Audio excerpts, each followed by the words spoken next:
বাপরে বাপ, কত বছর এমনি ঝগড়া হবে দিদি। হ্যাঁ ঠিকই শুনেছো, আজ আমার আব্বু মার 31 বছর বিবাহিত জীবন পূর্ণ হলো। হাই, আমি মুন্নি, আর এটা আমার বকবক স্টেশন। তো আজকের গল্প বলবো আমার আব্বু মাকে নিয়ে। তো প্রত্যেক বছর আমি যেখানেই থাকি না কেন ওদের জন্য অ্যানিভার্সারি কেক নিয়ে যাই, আর ওরা তো একদমই পছন্দ করে না কেক কাটিং করতে বা কিছু করতে, কিন্তু আমার তো শুনতে ইচ্ছা করে না। তো এবার আমরা কলকাতায় ছিলাম, তো হঠাৎ করে ইচ্ছা করছিল যে না যেতেই হবে। তো আমরা তাড়াতাড়ি করে রেডি হয়ে সন্ধ্যের মধ্যে চলে গেছিলাম বাড়িতে।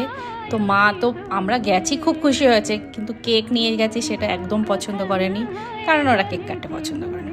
তো মা তো আগেই গিফট দিয়ে দিয়েছিল আব্বুকে, তারপরে আব্বু আবার মার জন্য চকলেট নিয়ে আসলো, কত রোম্যান্টিক বাপরে।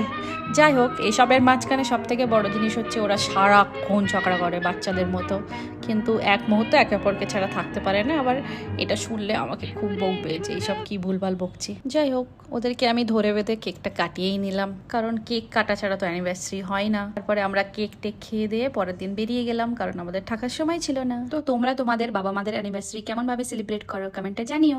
ওকে, বাই বাই।